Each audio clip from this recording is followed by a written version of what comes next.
So today we're going to talk about my favorite topic when it comes to voice of the customer, which is reporting. One of the most common topics right now from SaaS companies is about reporting on the impact that COVID-19 is having on our customer base, their needs, and our revenue. And so hopefully this provides a helpful framework for you guys to report on that and then carry it on with you even after we get through this mess to really keep a finger on the pulse of how customer needs are changing every day. So we talked a lot about getting together with a cross-functional team and having a cadence for understanding what we're hearing from customers, prospects, partners, and using that to make sure that the strategies we have in place are working.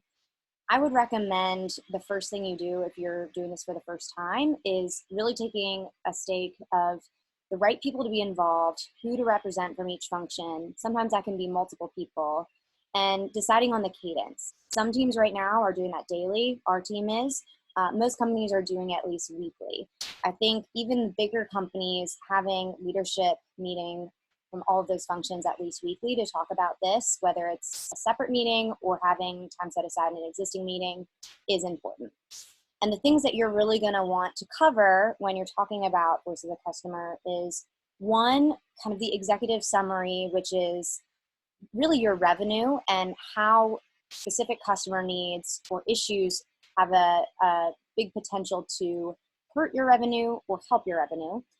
And then the second is really going deep into the customer feedback insights. So the things that you identify that could help or hurt at revenue, what specific trends are you seeing and what actions are in place that could help solve problems. And then the third is touching base on action plans. So yesterday I talked a lot about the importance of accountability, and this is really the time and place to make sure everyone's coming prepared with what they're doing to drive the business forward based on the insights we identify. As you're setting up your team, I think it's also helpful to kind of do an inventory of where each function is naturally going to be gathering feedback. So obviously, in the customer journey, most B2B SaaS companies have sales teams. They are a great source of intel when it comes to prospect feedback, and marketing is as well. They're the best way to kind of keep a finger on the pulse of what's going on in those channels is to really leverage your sales CRM, online reviews, win-loss calls, and really the key insights you're going to be looking for there are who are we losing deals to and why aren't prospects buying, what's working with our positioning, what's not, which would impact new revenue. On the customer success and support side, really here we want to look at survey tools as well as support tickets and success calls that the team is having to understand why customers are leaving, where there's opportunity to actually drive more value, and the common issues we're finding in support. The key driver here is obviously going to be retention. There could be more granular insights you're tracking as well from the support side, for example, average speed of answer. For the product management side, you do want to make sure that you have someone from product represented at all of these meetings. They're a great source of feedback in terms of getting in-app feedback from surveys or questionnaires, but also they are a key stakeholder in actions and can have an impact on both new and existing revenue. So these functions at minimum should really be represented in each meeting. And the goal is to take all of these insights and really drive actions forward. So you can see here a few actions that are great outputs of a meeting like this. One would be new offers and positioning, which many of us have launched in March and going into April. Roadmap prioritization, changing a support model, marketing and communications, frontline enablement. There's so many use cases really to use customer feedback to drive our business forward. All right. So once we're set up, we kind of go into the executive summary. So I'm sure that everyone has ways they are already reporting on revenue. And so the best thing to do is to really integrate the key findings that you're taking away from customer feedback into that existing reporting. So this is just a really simple scorecard that shows the concept of tying feedback insights to revenue. So almost everyone breaks down their revenue into new versus churn. there's going to be key insights that you're taking at each of those stages, and there's going to be some insights that overlap. So for example, in this scenario, new revenue is hitting closer to goals. The key feedback insight is that prospects are increasingly complaining about specific missing features. The action required there would be for product management to investigate what it would take to build this new feature if it's already on the roadmap, and then come back with an impact analysis of how it could drive new revenue. So really the purpose here is to bring up what we're hearing and decide what we want to do about it. It doesn't mean that we have to solve every problem we see here. It just means, hey, we all want to be aware of the feedback that's coming up and align if we're going to do something about it or not, and if we are, what the next steps are. So the next level down is really getting into the meat of the customer feedback that you're seeing. I find it helpful, just like imagine if you've ever seen a market research report. I think that's the most helpful way to kind of compare voice of the customer reporting. Usually a research report starts out with the audience or the demographics of the customers or prospects that were taking the survey. It's helpful to do that too, because your audience is going to want to know, well, where did this feedback come from? So I find it helpful, and this is if you're doing this on a monthly basis, but could be updated to do weekly as well, to show first a simple metric of your feedback volume, which would be just all of the responses that you're getting in that month. So in this case, that'd be 180. How that compares to last month, just so you get a sense of how active your engagements are. That could help drive survey strategy or engagement strategy. And then of that feedback, how much of it is positive and how much of it is negative. And there's some great tools that you can use to do sentiment analysis. Loop is one of them, but there's also many tools out there that you could use. And if you need to, you could also do this manually in a spreadsheet by just looking and understanding, okay, which of these pieces of feedback we got were positive versus negative. Similarly, you're going to want to track how that trended over time. And then the last little chart before we go into the topics chart is just a breakdown of feedback by channel. And again, this is really what's important to level set on the context of what you're about to go into when it comes to insights. So in this example, the feedback is broken down by online reviews from Poptera, survey responses from the NPS survey that goes out, and Zendesk satisfaction comments, or the comments that people leave when a support ticket is closed. There's also, again, we've talked about all of the channels that you could be incorporating. So this is really going to be heavy on customer feedback, but another month, or if you had different channels, it could be also heavy on prospect feedback. When you look at this chart with the topics broken down by feedback, frequency, and sentiment, this is really the meat of how you want to pull out insights from the hundreds or thousands of pieces of feedback that you're getting every month, every week. So you can create this chart, again, manually by looking at all of your feedback in an Excel spreadsheet and kind of tagging what topics are coming up. Or there's great tools, Loop is one of them, that you can use natural language processing to extract these topics automatically using AI. So in this case, of the 180 pieces of feedback, you can see the blue chart really breaks down the key topics that are coming up. So service, support, ease of use are some of the most frequently mentioned topics. And then you can also see the sentiment. So when people bring up ease of use, it's mostly positive, which is great because that means that the things people are talking about most are actually more opportunities to drive more revenue versus threats to existing revenue. So I like to break down kind of this analysis into really a SWOT analysis. So I consider strengths the areas that I just mentioned where you're getting a lot of really good feedback consistently. So in this case, the strengths would actually be service and ease of use, because both are really high volume of feedback and very positive. The weaknesses would be the higher volume feedback topics that are more negative. So features and platform in this case would be the weaknesses. Price point, packaging, and price metric are all negative, but the volume's so low that it's not really a key driver of overall sentiment.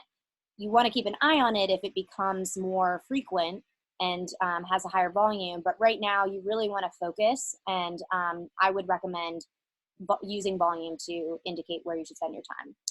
So when it comes to opportunities and threats, that's where I look at the trend versus last month. So one of the most important things that companies overlook when it comes to reporting on voice of the customer is staying on top of how these things are changing. So oftentimes when you first do a report like this, it's really validating for what you already know, because a lot of you are great frontline leaders or strategists that have a finger on the pulse of the market already. But it's important to know when things change and to know as quickly as possible. And that's what reporting on this, like on a regular basis, can really do. So great example is support. Support here is really high feedback, high positivity. So it is a strength, but it is also declining month over month. And we'll go into that breakdown. And so that's a big threat to your overall sentiment if you're not doing something about it. So we're definitely going to want to take action on support and drill in further. Similarly, ease of use is a really great opportunity because it is a topic that is actually increasing in sentiment. And so actions that we took last month, hopefully, have driven that increase. And we really want to capitalize on that by integrating ease of use into our positioning and our value proposition. So this is really the roll-up of the key feedback themes that you're getting. And then you also want to summarize the key takeaways here. So just went through these, but really simply breaking down each topic, the sentiment, driver, whether it's increasing or decreasing, and the key actions that you're doing about it. From there, we can really drill in, and this can be kept in or out of an executive summary, depending on how in the weeds your leaders like to get. But it's always good to start here and work your way up. So everything in the first few slides is really driven by the analysis on these slides. So this is a drill down into the ease of use topic. And here we can see a look at feedback over time for ease of use. So remember, ease of use was really high volume of positive feedback. But if you look at the volume of feedback and how that was negative and positive from January, February, March, getting a lot more positive, which is great. And so in this case, let's say this company had a lot of product roadmap work that went out in February to really just drive the UX to be more user-friendly. This would be a great win to say, okay, what we're doing is actually working and we're moving in the right direction. You could still take action though. Make sure that marketing has all of this information so that you're positioning on the website and in deals to really go hard with ease of use and how much value your customers are getting out of that. You can even use their direct verbatim feedback, which you see on the right here, to really speak in the terms that your customers are using to bring new ones in. So support was the other topic we mentioned, and this is kind of the opposite trend going on. So this is a threat. Here, customers have been increasingly negative about support, and you can see that in January and February, really high volume of positive feedback, but in March, that dropped off. You can look at the comments and see that a lot of customers are really wanting more real-time support and help. And a lot of that could be due to all of the craziness going on right now, depending on what industry you're in. The threat here really is retention. And another important thing when you're looking at these topics is to segment by the area of revenue that's impacted. So if you're seeing this trend for all customers and not prospects, you might treat it differently than if you saw it for prospects and customers. It's just important to understand which levers you're pulling. So right now, anyone is really paying attention to threats to retention. That is A1 for every B2B SaaS company. So if I was at this company, I would want to make sure that we were exploring all the options to provide support more in real time. So looking at things like chat support, how we could pull people off of BDR roles to help fill in for answering questions. And then once they are on from that role in that time, there'll probably be better BDRs because they'll have more product knowledge. These are the kind of things that you can talk about in these meetings to really bubble up how you're going to solve the problems that are arising each month or week. This is an example of just a straight up weakness. So something that's been negative for a long time. In this case, platform, which is, oftentimes related to stability or releases going wrong, bugs. Here, this is something that a lot of SaaS companies struggle with, but it's been a problem and it's remained a problem. With areas and issues like this, you really want to identify the actions that you have in place and make sure you're doing a start, stop, continue exercise so that you're not creating more of the same noise that's not solving the root cause. And at the same time, you're not thinking, oh, well, we've already done something about that and thinking the problem is fixed. This is where you can really analyze the improvements you're making, kind of do a root cause analysis, and make sure you're continuing to improve. The last area and type of insight that I'll talk about is if it's positive and been positive. So opposite of what we saw before. And this is really your core strengths and the core piece of your value prop. Side note, you can also kind of benchmark how your core value prop pertains to competitors by looking at online reviews for their companies, and then you really, really want to emphasize it in your value prop because then it's actually differentiation. But that said, we'll just focus on us right now. And in this scenario, customers continue to give really, really strong feedback around service.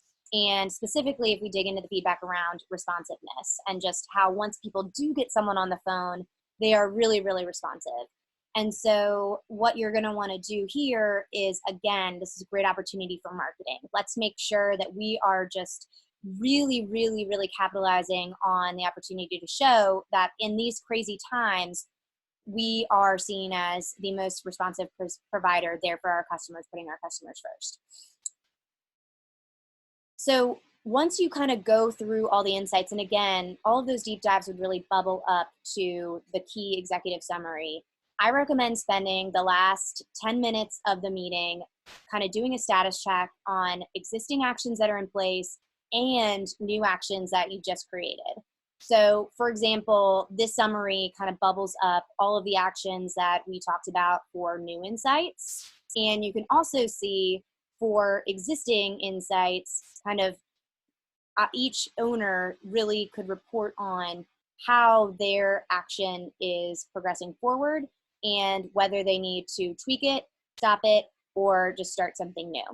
So I would recommend when you're highlighting, okay, we agreed that we want marketing to really elevate ease of use and service in our value prop.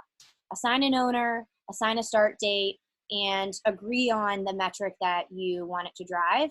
And then when you come back for the next week, you can report that person feels accountable and will come with updates on how their action's progressing forward and feels like they're part of the team in really driving the business forward.